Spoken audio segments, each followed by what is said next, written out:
नूंह जिला के circuit house में प्रदेश गौरक्षा दल के अध्यक्ष आचार्य योगेंद्र महाराज ने ऑनलाइन गौ तस्करी को लेकर की प्रेस वार्ता। ऑनलाइन गौ तस्करी को लेकर डीसी एसपी से रोक लगाने को लेकर करेंगे बात। नासिर जुनैद हत्याकांड मामले में कानून अपना काम कर रहा है। मोनू मानेसर ने हरियाणा गौरक्षक दल 1 साल पहले छोड़कर बजरंग दल में शामिल हो गए थे। हरियाणा गौरक्षक दल अपनी छवि को कभी खराब नहीं होने देगा। हरियाणा गौरक्षक दल के अध्यक्ष आचार्य योगेंद्र महाराज ने जिले के सर्किट हाउस में ऑनलाइन तरीके से गौ तस्करी को लेकर प्रेस वार्ता की। आचार्य योगेंद्र महाराज ने कहा कि जिस तरह पिछले लंबे समय से मेवात जिले में गौ तस्करी का गोरख धंधा चल रहा है, जिसमें गौ तस्कर पुलिस को धोखा देकर गौ तस्करी के काम में लगे हुए हैं, अब उन्होंने इसी काम को अंत्य आधुनिक तरीके से करना शुरू कर दिया है। अब गौ तस्करों के द्वारा ऑनलाइन तरीके से गौ तस्करी जिले में की जा रही है। आचार्य योगेंद्र ने कहा कि सोशल मीडिया के चलते अब गौ तस्कर ऑनलाइन तरीके से गौ तस्करी करने के लिए गाड़ी बुक करते हैं, जिसमें गाड़ी चालक को भारी भरकम किराए के रूप में रकम दी जाती है। वहीं उन्होंने कहा कि गाड़ी चालक को ये नहीं पता होता कि ये गाड़ी किस काम के लिए जा रही है और कहां पर इसे जाना है। ऑनलाइन तरीके से की जा रही इसको तस्करी में समय समय पर ऑनलाइन से ही गाड़ी को बुक किया जाता है और एक जगह से दूसरी जगह भेजने के लिए गाड़ी तैयार की जाती है, जिससे गाड़ी चालक को यदि इस बात का पता चल भी जाए तो वह लोग दूसरी गाड़ी के माध्यम से अपने काम को अंजाम दे रहे हैं।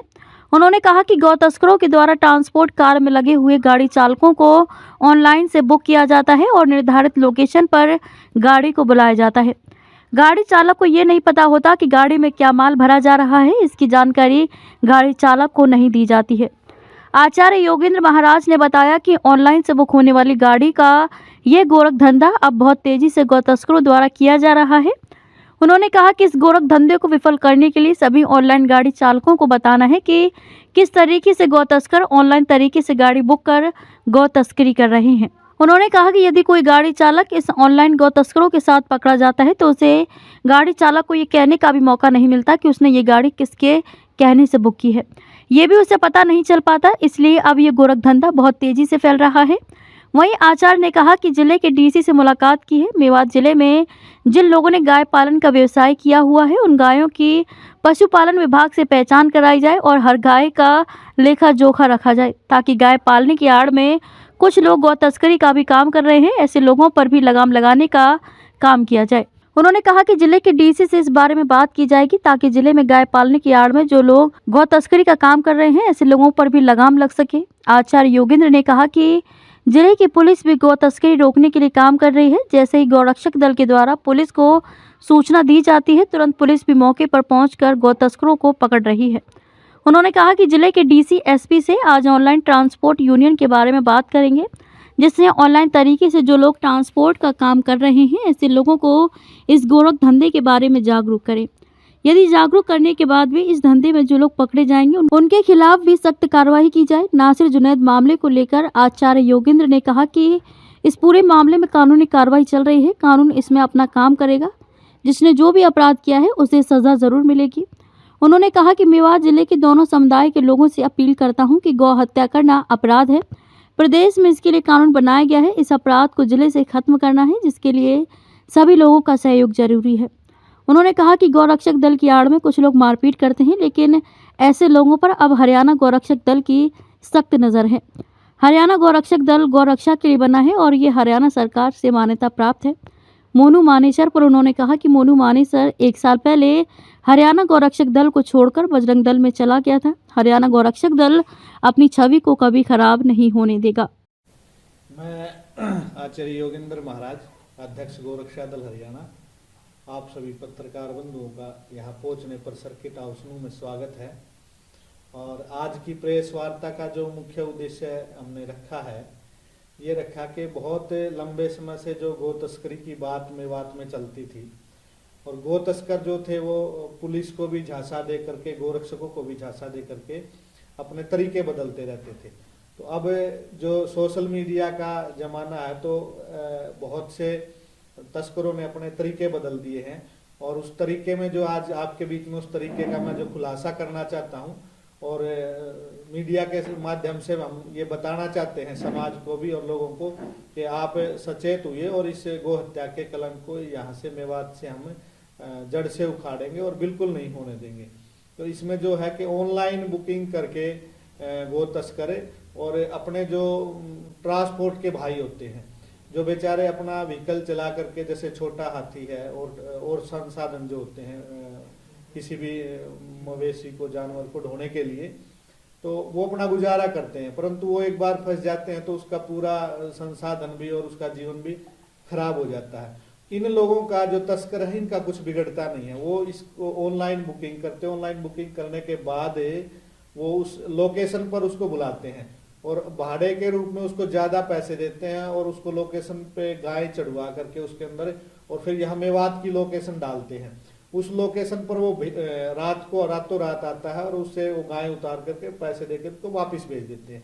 रास्ते में यदि पुलिस को या गोरक्षकों को मिल जाता है तो उसके पास कहने के लिए कुछ भी नहीं है, उसके ऊपर मुकदमा होगा, उसका व्हीकल इम्पाउंड हो जाएगा थाने में, और लेकिन उसके पास जवाब नहीं है। वो इतनी ही बात कह पाता है कि जी मेरे को तो मेरी बुकिंग की थी, किसने करी थी कोई नाम नहीं है, किस लिए की थी वो भी सामान नहीं है, क्यों की थी तेरे को पता है इसमें क्या चढ़ाया हुआ, उसके पास कुछ जानकारी नहीं है। तो इस जानकारी को समाज में अधिक से अधिक फैलाना, ये आज की प्रेस का हमारा उद्देश्य था कि भी ऑनलाइन जो गो तस्करी शुरू होगी उसको बंद किया जाए। कि आज अब जो गो तस्करी का जो मैटर था वो अब मेवात के अंदर बहुत सारी लगाम लगी है। हम लोग पहले डीसी साहब से मिले थे तो उसमें हमने एक बात रखी थी कि जो गाय पालते हैं मेवात के अंदर, कोई 20 गाय पाले हुए, कोई 25 गाय पाले हुए हैं, तो उनमें से गाय कब उन्होंने बेच दी, काटने के लिए बेच दी या किस कार्य के लिए बेच दी, उसका कोई लेखा जोखा नहीं रहता था। तो आज उसमें टैगिंग हुई थी, टैगिंग होने के बाद उसका फिर उसमें जो दोबारा जो जिन्होंने गाय या कोई पशु पाले हैं उसका रिकॉर्ड फिर नहीं है। तो आज हम डीसी साहब से मिलकर के, हमारे गौ सेवा आयोग के सदस्य सुरेंद्र आर्य जी बैठे हैं, गौशालाओं के प्रतिनिधि बैठे हैं, तो हम आज डीसी साहब को कहेंगे कि इस काम को सुचारू रूप से करवाना चाहिए और मेवात में रिकॉर्ड होना चाहिए कितनी गाय है, कितनी गाय आई है। दूसरा मैं निवेदन रखूं आपके पास सामने कि जो तस्करी रोकने की जो पुलिस प्रशासन की कार्रवाई होती थी, तो हमारे यहाँ पर नूह में जो हमारे एसपी साहब हैं नरेंद्र विजारनिया जी, उन्होंने, मैं पिछले महीने उनसे मैंने एक बैठक की थी, उसको आप लोग कुछ मीडिया के लोगों ने उसको छापा भी था और चलाया भी था। तो मैंने उनसे कहा था कि इसी तरीके से गाय की तस्करी रोकी जा सकती है, हम आपका सहयोग करेंगे, जितने भी गोरक्षा दल हरियाणा के सदस्य हैं और भी धार्मिक गो भक्त संगठन है। तो उन्होंने तुरंत कहा कि हम हर बात को लेकर के और हम विचार को लेकर के यहाँ से गो हत्या बिल्कुल बंद करना चाहते हैं।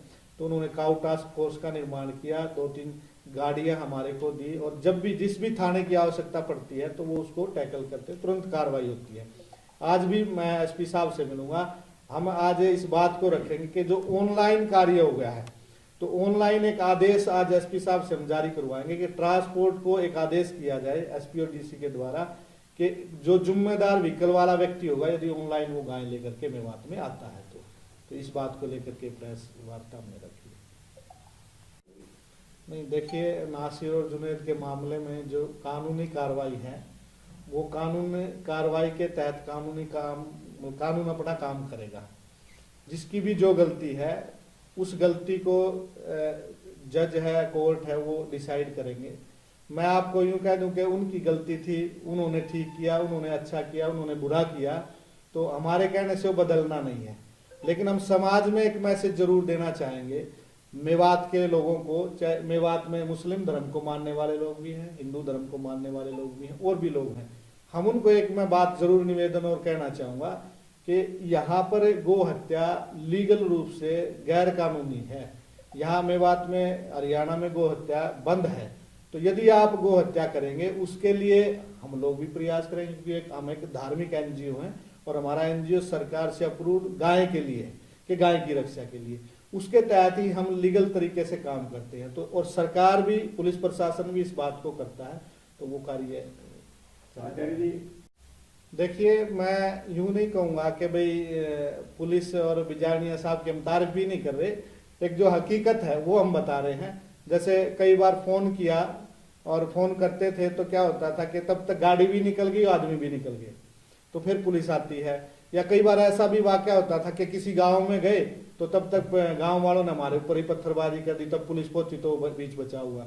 परंतु आज तारीफ की बात नहीं है, आज हमारे को जो हमारे एसपी है विजारनिया साहब, उनने सख्त रूप से निर्देश किया, पूरी एसएचओ को बुला के मीटिंग करी थी हमारे साथ कि भाई बाद में नहीं, जैसे ही गोरक्षा के लिए कोई भी आपके सामने आदमी आता है तो आपने सीधा ये कहना, हाँ जी बताओ कहाँ चलना है।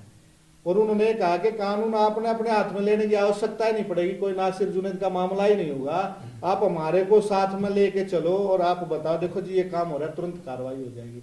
तो इसलिए मैंने उनके बारे में ये बात रखी है कि आज ये चीज है। अंतिम सवाल है जी, देखिए आपका प्रश्न एक प्रेरणादायक भी है, ये बात आपकी अच्छी है। पहले गोरक्षा दल के लोग, हमारा तो नियम यही था भाई किसी के साथ मारपीट नहीं करनी, कानून हाथ में नहीं लेने।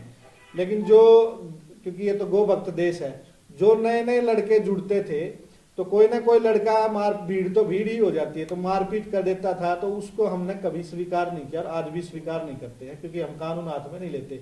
तो उसके चलते हाँ हमने जरूर प्रयास भी और निर्देश, सख्त निर्देश किए हैं कि भाई हम कानून हाथ में बिल्कुल नहीं लेंगे, किसी के साथ गैर कानूनी तरीके से कोई मारपीट नहीं करेंगे। ये अपने अंतिम और सवाल है। देखिए हमारा नियम जो प्रारंभिक नियम है, और हमारा नियम क्या है, सरकार से अप्रूव्ड हमारा एनजीओ है, उन नियमों के तहत हम गोरक्षा दल के सदस्य और कार्ड बनाते हैं। उसके जो आपने बात रखी है कि भी कोई भी व्यक्ति आकर के आपका सदस्य बन जाए, वो गलत काम कर दे, किसी भी व्यक्ति को लिखा हुआ तो रहता नहीं कि भी इसका क्या वो है, परंतु फिर भी जैसे आपने मोनू मानेसर का नाम लिया, तो जैसे कई घटनाएं हुई, तो लगभग 1 वर्ष पहले से मोनू मानेसर बजरंग दल में चला गया था, और गोरक्षा दल के लिए हमने सभी को हिदायत थी, उनके लिए नहीं, कि भी कोई भी आदमी गलत काम करते हुए इस तरह से ऐसी छवि को अंजाम नहीं देगा। तो हमने तो जो कार्ड बनाने की, सदस्य बनाने की जो मुहिम है, पुलिस उसको वेरिफिकेशन नहीं कर सकती, क्योंकि पुलिस के पास लीगली अथॉरिटी या हम उसको आदेश करें या वो हमारे करें। हमारा एनजीओ है, सरकार ने कानून बना के भी आप जो आपने गोरक्षकों के कार्ड बनाएंगे आप बना सकते हैं, तो हम खुद ही उसका अब विश्लेषण करते हैं ये लोग कहाँ से है, क्या ये काम भी करता है, और हम डायरेक्ट भी नहीं बनाते, हम उसको ये कहते हैं कि ये पट्टी करता है, चारा डालता है, उसके प्रति श्रद्धा है, या वैसे वो झगड़े के तहत से जुड़ना चाहता है, वो हम जरूर संशोधन करते हैं। आपके जो कई साथी हैं, नहीं देखिए उस चार्जशीट में तो बहुत सारे गो भक्तों के नाम हैं, और हमारा संबंध उनसे, क्योंकि वो तो थे गोरक्षा दल के ही हैं, तो हमारा संबंध कोई खत्म नहीं हुआ है। वो तो हमने ये कि भी उसमें कोई दोषी हमारे जो लोग हैं वो नहीं है उस प्रकार से। तो हम गाय की रक्षा के लिए हमारा संबंध है, किसी हमें अपराधी के तरफ खड़े होकर के हम ये चीज करना चाहेंगे नहीं, उनको नहीं पकड़ने देंगे, नहीं छोड़ने देंगे, ऐसा नहीं है। जो गो भक्त है हम उनके साथ खड़े। देखो, हरियाणा गौ सेवा आयोग का गठन माननीय मुख्यमंत्री जी ने किया, और इस बार आयोग का बजट भी काफ़ी बढ़ाया है, लगभग 450 करोड़ का बजट है आयोग का। और सभी गौशालाओं को जितनी गौ होती हैं उनकी टैगिंग होती है, और टैगिंग के हिसाब से सबको समान रूप से जितना जाना चाहिए पैसा, जितनी गौशाला गाय होती हैं उसके हिसाब से पैसा जाता है। फिर भी एक समाज की बड़ी जिम्मेवारी है, गोरक्षाओं में, गौशालाओं के अंदर समाज की एक बड़ी भागीदारी होती है, और भागीदारी लेनी भी चाहिए। ये एक सोशल वर्क भी है, सरकार ये कर रही है, बहुत पुण्य का काम है, लेकिन ये सोशल हम अपनी जिम्मेवारी से अलग नहीं हो सकते, हम लोगों को भी ये देखना चाहिए, सरकार अपने बेस पर कर ही रही है।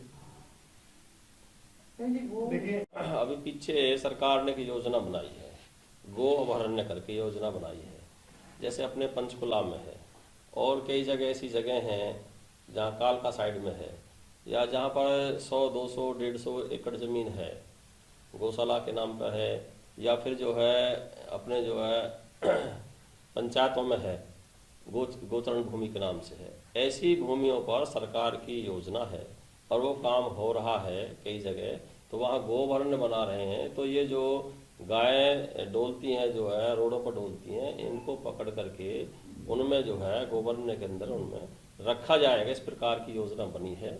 और उस पर काम चल रहा है। अरे सब मेवात में देखो, मेवात में 8 के आसपास गौशाला हैं और गौशाला में बजट जो मैं बता रहा हूँ वो बजट से एक बछड़े का बजट वो अलग है, गाय का बजट अलग है, एक बाजार है उसका बजट अलग है। इस प्रकार से जो एक जितनी संख्या होती है टैगिंग संख्या बढ़ती भी रहती है घटती भी रहती है गौशालाओं में। तो जितनी गौशालाओं में टैगिंग के साथ जितनी भी संख्या होती है उसके हिसाब से बजट आता है गौशालाओं में, सभी में आता है और वो ऑन रिकॉर्ड आता है। आजकल तो जो है बैंक से ट्रांजैक्शन होती है, बैंक से सीधे गौशाला में ट्रांजैक्शन होती है और जो अपना एनिमल हस्बेंड्री डिपार्टमेंट है, डिप्टी डायरेक्टर है एनिमल हस्बेंड्री, वो उसकी टैगिंग की संख्या लेकर के जाते हैं और संख्या को डिपार्टमेंट को भेजते हैं। उनके आधार पर डिपार्टमेंट सीधी ग्रांट देता है। अब तक 2-3 ग्रांटें आ चुकी हैं संख्या के हिसाब से। अरे सब सरकार का देखो, सरकार का पूरा प्रयास है, सरकार ने सख्त कानून बनाया है और सरकार का पूरा प्रयास है, लेकिन फिर भी समाज की आवश्यकता होती है। बिना समाज के कोई चीज सफल होती नहीं है, यह आपने देखा होगा। तो समाज की भी एक विशेष आवश्यकता है, विशेष जागरूकता की आवश्यकता है। सरकार अपना पूरा काम कर रही है, पूरे इत्मीनान से कर रही है और लोगों को जागरूक करने की आवश्यकता है। आयोग भी समय समय पर जागरूक करता है। लोगों में अवेयरनेस की आवश्यकता है कि भी हम अपने कानून हाथ में नहीं लें और गैर कानूनी काम हम नहीं करें। और ये एक बड़ा गोहत्या करना बड़ा पाप का काम है। इस प्रकार से इस काम में हम इन्वॉल्व ना हो और बहुत चंद लोग इसमें इन्वॉल्व होते हैं। ऐसा नहीं कि सारी मेवात इन्वॉल्व होती है, ऐसा नहीं है। इसमें बहुत चंद लोग हैं इसमें जो इन्वॉल्व होते हैं, लेकिन इलाका पूरा बदनाम होता है। इसका भी हमें इस बात का भी दुख है। तो पूरे इलाके को इसमें आगे आना चाहिए और जो जिस किसी गांव में गोहत्या होती है लोगों को सूचना देनी चाहिए। सूचना पर पुलिस कार्रवाई करती है, यदि कहीं कार्रवाई नहीं होती है तो वो हमें बताएं। देखो, हम जैसे अपने में 3 जिलों का इंचार्ज हूँ, पलवल का, फरीदाबाद का, जिला और ऐसे ही अन्य जो सदस्य हैं उनकी भी जिम्मेवारी है। तो हम अपने इस क्षेत्र की पूरे की कहते हैं, जो जो हमारे अधिकार क्षेत्र में है हम पूरे क्षेत्र में कराते हैं। और देखो, जहाँ पर भी टारगेट अपराध का, चाहे अपराध का संबंध धर्म से नहीं है, ना धर्म के साथ हमें जोड़ना चाहिए इसको, चाहे हिंदू है चाहे मुसलमान है, इसे हमें नहीं जोड़ना चाहिए। अपराधी अपराधी है, ये हमें समझना चाहिए और ये हमारे अपने नॉलेज में भी बिठाना चाहिए कि भी अपराधी अपराधी है और अपराधी के साथ कानून जो कहता है, जो कानून सम्मत है, वैसा ही आचार के साथ अपराधी के साथ करना चाहिए।